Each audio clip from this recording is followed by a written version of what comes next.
सभी को मेरा नमस्कार। मैं Krishna Kumar, lecturer in political science, education department, government of Haryana. प्यारे बच्चों, आज हम इस वीडियो में पढ़ने जा रहे हैं कक्षा 11वीं की पाठ्यपुस्तक राजनीति विज्ञान के दूसरे अध्याय को, जिसका नाम है स्वतंत्रता। और इस अध्याय के मुख्य बिंदु रहेंगे, सबसे पहले हम पढ़ेंगे स्वतंत्रता क्या है, उसके बाद हम पढ़ेंगे स्वतंत्रता के आदर्श, जिसमें नेल्सन मंडेला, जो कि दक्षिण अफ्रीका के बहुत महान नेता रहे, और आंग सान सू की, जो म्यांमार की प्रमुख लोकतांत्रिक नेता हैं, इनके बारे में पढ़ेंगे। इसके पश्चात हम पढ़ेंगे स्वराज्य क्या है, इसके कॉन्सेप्ट को समझने की कोशिश करेंगे। और चौथे नंबर पे पढ़ेंगे प्रतिबंधों के स्रोत के बारे में, और फिर हम जानने की कोशिश करेंगे कि प्रतिबंध क्यों आवश्यक है, या हमें प्रतिबंधों की आवश्यकता क्यों है। मुख्य बिंदुओं को पढ़ने का मुख्य उद्देश्य क्या है? उद्देश्य है कि सभी विद्यार्थी व्यक्ति और समाज के लिए स्वतंत्रता के महत्व को समझेंगे। दूसरा, स्वतंत्रता के लिए किए गए विभिन्न व्यक्तियों द्वारा संघर्ष के महत्व को भी जानेंगे। तीसरा, वे स्वराज्य के महत्व को समझेंगे। और चौथा, वे प्रतिबंधों के महत्व को भी जानेंगे। तो इस प्रकार से ये मुख्य उद्देश्य हैं। तो आइए अब शुरू करते हैं चैप्टर को सबसे पहले टॉपिक के साथ, जिसका नाम है स्वतंत्रता क्या है। प्यारे बच्चों, स्वतंत्रता क्या है एक बड़ा सामान्य सा प्रश्न है। सामान्य अर्थों में अगर स्वतंत्रता लें तो स्वतंत्रता का अर्थ होगा कि कार्य करने की छूट, व्यक्ति को कार्य करने की छूट जो वो करना चाहता है। स्वतंत्रता आपके सामान्य जीवन से जुड़ी हुई एक अवधारणा है। जैसे आप विद्यालय आते जाते हैं, आपको कोई रोकता नहीं है। आपके माता पिता अपना काम करते हैं, उनको कोई रोकता नहीं है। आप खुशी खुशी अपने घर पे रहते हैं, स्वतंत्र रूप से रहते हैं, आपको कोई रोकता नहीं है। आपके माता पिता अपना जो आजीविका कमाने का साधन है वो स्वतंत्र रूप से करते हैं। तो स्वतंत्रता हमारे सामान्य जीवन से जुड़ी हुई एक अवधारणा है कि जैसे आप खेल कूद सकते हैं, आप पढ़ने जा सकते हैं, आप किसी इंस्टीट्यूशन में एडमिशन ले सकते हैं, आपके माता पिता कहीं पे घर बना सकते हैं, वो कहीं पे काम कर सकते हैं। ये स्वतंत्रता होती है। तो कार्य करने की छूट को हम स्वतंत्रता कहते हैं। लेकिन सभी कार्यों को करने की छूट व्यक्ति को प्राप्त नहीं हो सकती। यद्यपि स्वतंत्रता मानव जीवन की उत्पत्ति से ही आरंभ हो गई थी। जैसा कि रूसो ने कहा है कि स्वतंत्रता एक ऐसी वस्तु है जो मानव को उसके जीवन के प्रारंभ से ही प्राप्त हुई, कि मानव अपने जन्म से ही स्वतंत्र है। तो मानव क्या है? स्वतंत्र पैदा हुआ था, अकॉर्डिंग टू रूसो। तो स्वतंत्रता का सामान्य अर्थ आपको समझ में आ गया होगा कि कार्य करने की छूट को हम स्वतंत्रता कहते हैं। और स्वतंत्रता में सभी प्रकार की गतिविधियां आती हैं जो मनुष्य के विकास के लिए आवश्यक होती हैं, जो उसके व्यक्तित्व के विकास के लिए आवश्यक होती हैं। वो कार्य करने की छूट को ही हम स्वतंत्रता कहते हैं। आइए इसको और अच्छे से समझते हैं इस अर्थ के द्वारा। सबसे पहले समझते हैं स्वतंत्रता के शाब्दिक अर्थ को। स्वतंत्रता शब्द को अंग्रेजी भाषा में लिबर्टी कहते हैं, और लिबर्टी शब्द जो है वो लैटिन भाषा के लिबर शब्द से निकला है। लिबर शब्द का अर्थ है बंधनों का न होना या फ्री। इस प्रकार स्वतंत्रता का अर्थ है व्यक्ति को ऐसे कार्य करने की स्वतंत्रता या छूट होना और उन पर कोई बंधन ना होना जो उसके लिए आवश्यक है। इस अर्थ के द्वारा हम समझ सकते हैं कि स्वतंत्रता मनुष्य को कार्य करने की छूट देता है, ऐसे कार्य जो उसके लिए आवश्यक हैं। परंतु यह स्वतंत्रता का सीमित अर्थ है, क्योंकि प्रत्येक कार्य करने की छूट व्यक्ति को नहीं दी जा सकती। स्वतंत्रता का वास्तविक अर्थ यह है कि व्यक्ति पर अन्यायपूर्ण तथा अनुचित प्रतिबंध नहीं होने चाहिए, वरन उसे उन अवसरों की भी प्राप्ति होनी चाहिए जिनसे उसे अपना विकास करने में सहायता मिलती हो। आइए अब समझते हैं स्वतंत्रता की कुछ परिभाषाओं को। सबसे पहली परिभाषा लेते हैं गैटेल। गैटेल के अनुसार स्वतंत्रता से अभिप्राय उस सकारात्मक शक्ति से है जिससे उन बातों को करके आनंद प्राप्त होता है जो कि करने योग्य है। अर्थात यहाँ गैटेल ने कहा है कि स्वतंत्रता एक सकारात्मक शक्ति है और ये वो शक्ति है जिसके द्वारा हम ऐसे कुछ कार्य करते हैं, ऐसी बातें करते हैं जो कि करने योग्य होते हैं। कॉल ने कहा है बिना किसी बाधा के अपने व्यक्तित्व को प्रकट करने का नाम स्वतंत्रता है, बिना किसी बाधा के। परंतु हम पहले ही बात कर चुके हैं कि सभी प्रकार के बंधनों का अभाव नहीं होना चाहिए, कुछ प्रतिबंध या बंधन भी होने चाहिए। प्रोफेसर लॉस्की कहते हैं स्वतंत्रता का अर्थ उस वातावरण की उत्साहपूर्ण रक्षा करना है जिससे मनुष्य को अपना उज्ज्वलतम स्वरूप प्रकट करने का अवसर प्राप्त होता है। इस परिभाषा का अर्थ यह हुआ कि वातावरण की उत्साहपूर्ण रक्षा, ऐसे वातावरण की उत्साहपूर्ण रक्षा करनी है जिसमें मनुष्य अपने व्यक्तित्व के विकास के लिए और अच्छे भविष्य के लिए उसे अवसर मिले और वो कार्य कर सके। आइए अब पढ़ते हैं अगला टॉपिक, मुख्य बिंदु, स्वतंत्रता का आदर्श। प्यारे बच्चों, जैसा कि हम पहले ही इस वीडियो में डिस्कस कर चुके हैं कि स्वतंत्रता शब्द की उत्पत्ति मानव जाति के साथ ही हुई है। जब भी मनुष्य की स्वतंत्रता पर आघात किया गया है, जनता ने क्रांति पैदा की है। जैसे कुछ उदाहरण स्वरूप हम लें, इंग्लैंड की गौरवपूर्ण क्रांति 1688, अमेरिका का स्वतंत्रता संग्राम 1776, फ्रांस की राज्य क्रांति 1789 या फिर भारतीय स्वतंत्रता संग्राम इसके मुख्य उदाहरण हैं। विभिन्न व्यक्तियों ने स्वतंत्रता प्राप्ति के लिए संघर्ष किया और अपना पूरा जीवन लगा दिया। अनेकों लोगों ने इस संघर्ष में अपने प्राणों की आहुति भी दी और ऐसे अनेक व्यक्ति इतिहास में हुए जिन्होंने अपने सभी प्रकार के सुख सुविधाएं सिर्फ इसलिए छोड़ दी कि उन्हें अपने देशवासियों के लिए स्वतंत्रता प्राप्त करनी थी। ऐसे ही उदाहरणों में आज हम दो उदाहरणों के बारे में पढ़ेंगे, नेल्सन मंडेला और आंग सान सू की। नेल्सन मंडेला 20वीं सदी के महान नेता रहे। वे अफ्रीका के थे। उन्होंने रंग भेद की नीति के खिलाफ या उसके विरुद्ध बहुत बड़ा संघर्ष किया। दक्षिण अफ्रीका में उस समय रंग भेदी सरकार थी, यानी कि अपार्थाइड गवर्नमेंट थी, जो रंग के आधार पर भेदभाव करती थी। काले लोगों को विभिन्न प्रकार की यातनाएं झेलनी पड़ती थी, उनके साथ असमान व्यवहार किया जाता था। अलगाववादी नीतियों के कारण वहाँ काले लोगों को दबाया जाता था, उनको अपमान झेलना पड़ा, कठिनाइयाँ झेलनी पड़ी, पुलिस के अत्याचार सहने पड़े। ये रंग भेद की नीति का ही हिस्सा थी, लेकिन नेल्सन मंडेला ने इसका विरोध किया और इसके विरुद्ध एक बड़ा संघर्ष शुरू किया।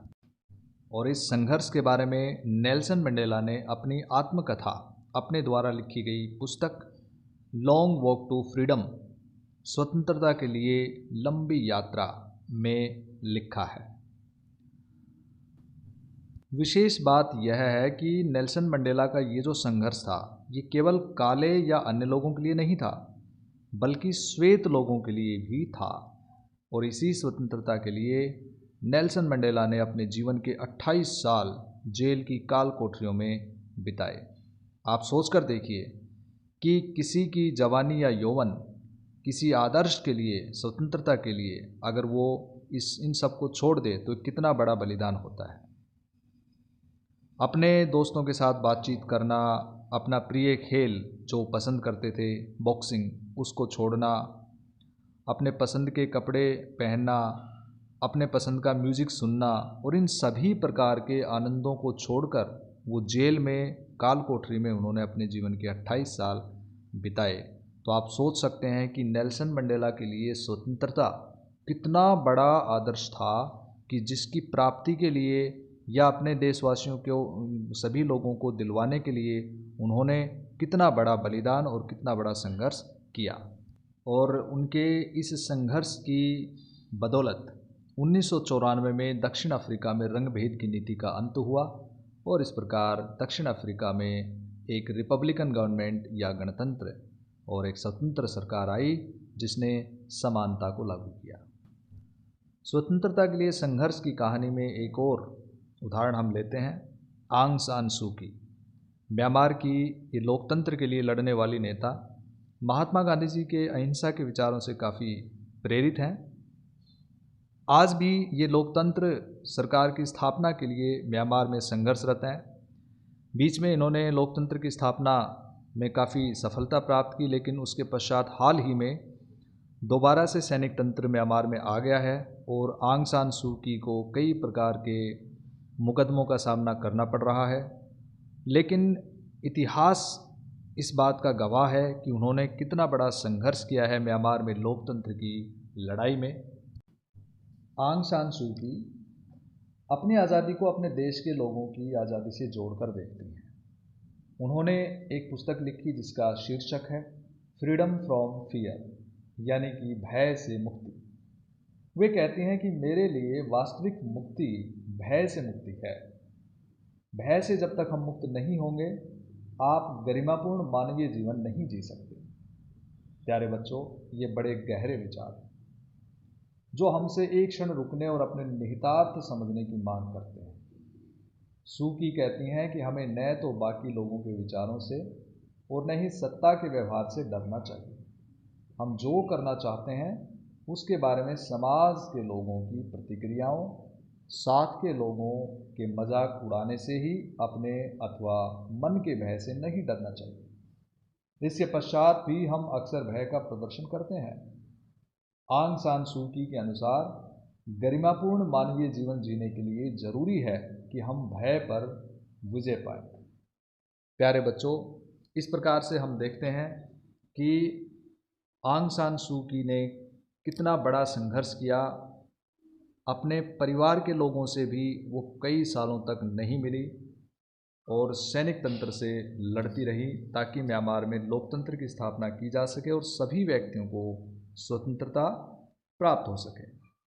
आंग सान सू की और नेल्सन मंडेला की इन दो पुस्तकों में हम स्वतंत्रता के आदर्श की शक्ति देख सकते हैं। यही आदर्श हमारे राष्ट्रीय संघर्ष और ब्रिटिश, फ्रांसीसी तथा पुर्तगाली उपनिवेशवाद के खिलाफ एशिया अफ्रीका के लोगों के संघर्ष के केंद्र में था। अब पढ़ते हैं अगले टॉपिक को जिसका नाम है स्वराज।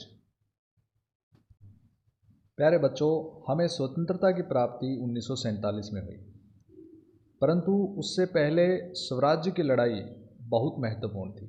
तो स्वराज्य और स्वतंत्रता अलग अलग अवधारणाएं हैं। भारतीय राजनीतिक विचारों में स्वतंत्रता की समानार्थी अवधारणा ही समझी जाती है स्वराज। स्वराज का अर्थ स्व यानी कि अपने ऊपर, स्व राज्य मतलब शासन, तो अपना शासन या अपने ऊपर शासन हो सकता है। भारत के स्वतंत्रता संघर्ष के संदर्भ में स्वराज्य राजनीतिक और संवैधानिक स्तर पर स्वतंत्रता की मांग है और सामाजिक और सामूहिक स्तर पर यह एक मूल्य है। इसलिए स्वराज्य स्वतंत्रता आंदोलन में एक बहुत बड़ा नारा था। आपने सुना होगा, बाल गंगाधर तिलक ने एक नारा दिया था कि स्वराज्य मेरा जन्मसिद्ध अधिकार है और मैं इसे लेकर रहूँगा। स्वराज्य का आशय अपने ऊपर अपना राज भी है, जैसे हमने पहले डिस्कस किया। स्वराज की यही समझ गांधी के हिंद स्वराज में प्रकट हुई है। हिंद स्वराज पुस्तक को महात्मा गांधी ने 1909 में लिखा और यदि हिंद स्वराज के एक सेंटेंस को लें तो जिसमें लिखा हुआ, जब हम स्वयं पर शासन करना सीखते हैं तभी स्वराज्य आता है। तो स्वराज केवल स्वतंत्रता नहीं, ऐसी संस्थाओं से मुक्ति भी है जो मनुष्य को उसी मनुष्यता से वंचित करती हैं।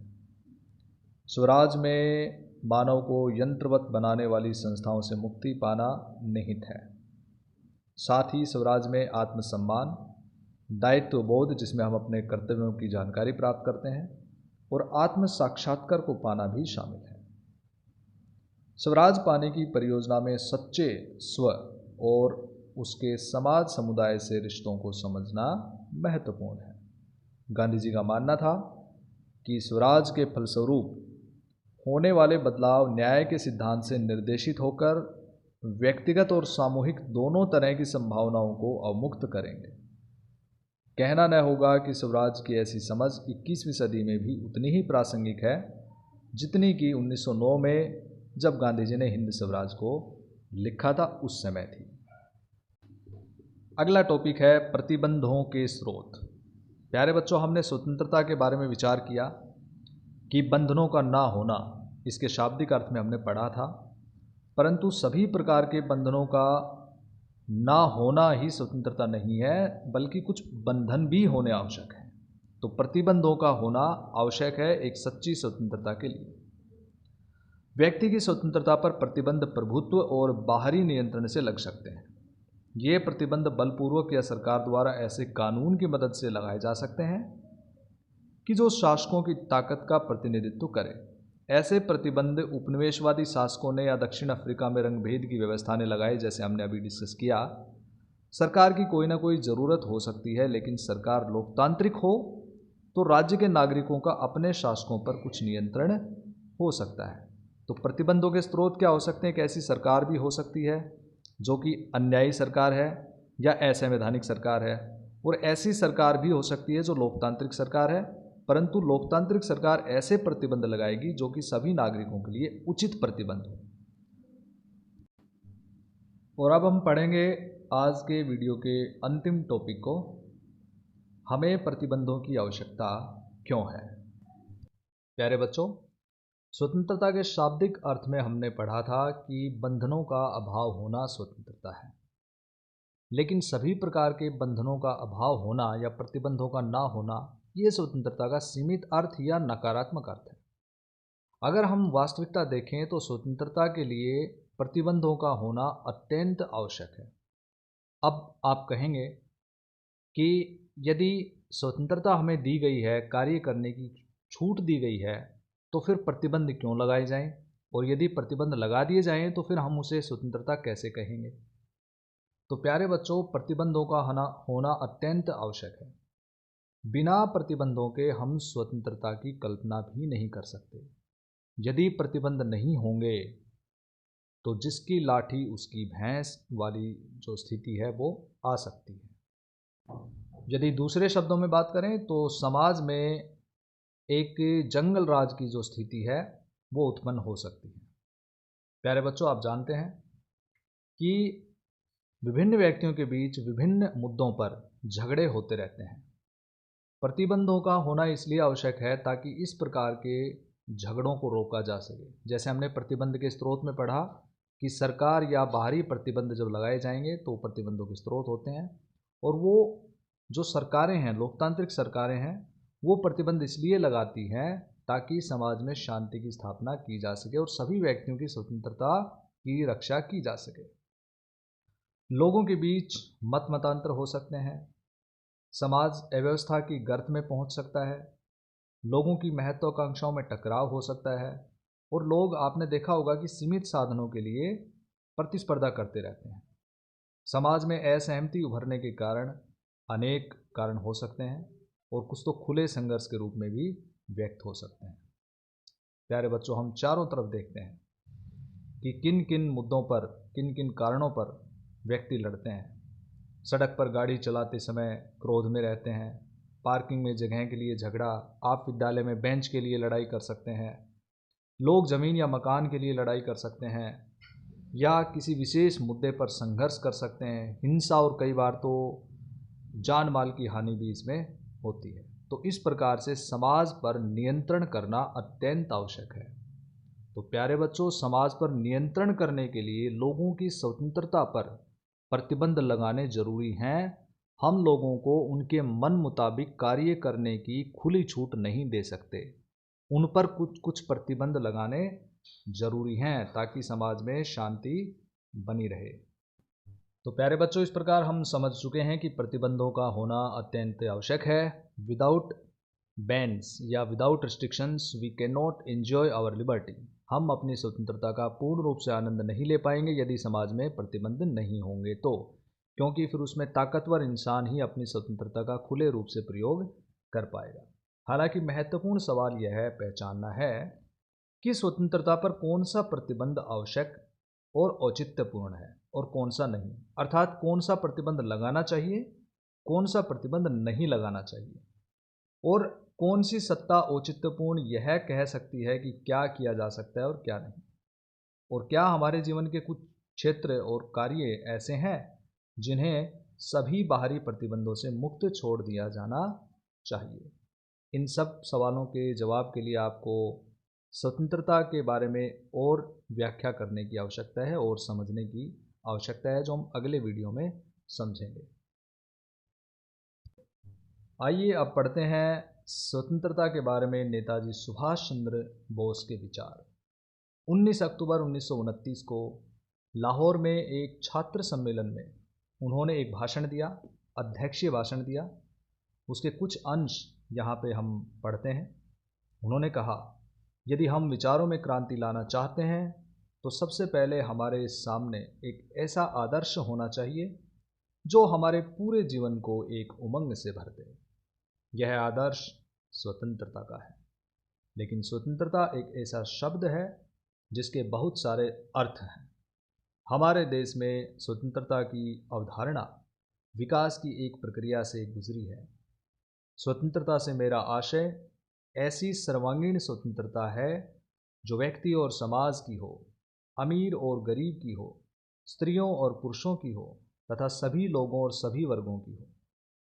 इस स्वतंत्रता का मतलब न केवल राजनीतिक गुलामी से मुक्ति होगा, बल्कि संपत्ति का समान बंटवारा, जातिगत अवरोधों और सामाजिक असमानताओं का अंत तथा सांप्रदायिकता और धार्मिक असहिष्णुता का सर्वनाश भी होगा। यह आदर्श व्यवहार कुशल स्त्री पुरुषों को स्वप्न सरीखा लग सकता है, लेकिन केवल यही आदर्श आत्मा की भूख मिटा सकता है। तो प्यारे बच्चों, इस प्रकार सुभाष चंद्र बोस के विचार स्वतंत्रता के सर्वमान्य अर्थों में व्यक्त होते हैं। उन्होंने सभी प्रकार की स्वतंत्रताओं की बात की है। आइए अब करते हैं पाठ की दोहराई। प्यारे बच्चों, आज हमने सबसे पहले टॉपिक पढ़ा स्वतंत्रता क्या है। इसमें हमने जाना कि स्वतंत्रता बाहरी प्रतिबंधों का अभाव है। इसका दूसरा पहलू भी हमने जाना कि वह स्थिति जिसमें लोग अपनी रचनात्मकता और क्षमताओं का विकास कर सकें। इसके पश्चात हमने स्वतंत्रता का आदर्श पढ़ा, जिसमें नेल्सन मंडेला द्वारा लिखी गई उनकी आत्मकथा लॉन्ग वॉक टू फ्रीडम का अध्ययन हमने किया, उनके विचारों का अध्ययन किया। इसके पश्चात हमने फ्रीडम फ्रॉम फियर, जो कि आंग सान सू की ने लिखी है, म्यांमार की एक बहुत बड़ी नेता जो लोकतंत्र के लिए संघर्ष कर रही हैं, स्वतंत्रता के लिए संघर्ष कर रही हैं। इसके बाद हमने स्वराज के बारे में पढ़ा और महात्मा गांधी के विचारों के बारे में भी। प्रतिबंधों के स्रोत अगला टॉपिक था कि प्रतिबंध कहाँ से लगाए जा सकते हैं। सरकार द्वारा भी लगाए जा सकते हैं, जो कि लोकतांत्रिक और अलोकतांत्रिक दोनों तरह की हो सकती हैं। प्रतिबंध प्रभुत्व और बाहरी नियंत्रण से भी लग सकते हैं। और फिर अंत में हमने पढ़ा कि हमें प्रतिबंधों की आवश्यकता क्यों होती है। समाज में किसी भी प्रकार के टकराव से बचने के लिए, समाज में शांति की स्थापना के लिए और समाज के उचित विकास के लिए और सभी व्यक्तियों की स्वतंत्रता बनाए रखने के लिए हमें प्रतिबंधों की आवश्यकता होती है। और अब बारी है आज के गृह कार्य की। ये प्रश्न आपको दिए जा रहे हैं, आप इनके उत्तर अपने नोटबुक में लिखिए। पहला क्वेश्चन है, स्वतंत्रता का अर्थ सभी प्रतिबंधों का अभाव है। क्या आप इस कथन का समर्थन करते हैं? यदि नहीं तो क्यों? दूसरा प्रश्न है, नेल्सन मंडेला और आंग सान सू की द्वारा किए गए संघर्ष का समाज के लिए क्या महत्व है? तीसरा प्रश्न है, स्वराज तथा स्वतंत्रता के बीच क्या अंतर है? और चौथा प्रश्न है, स्वतंत्रता पर प्रतिबंध क्यों आवश्यक हैं? कोई 4 कारण लिखिए। Thank you. Have a nice day.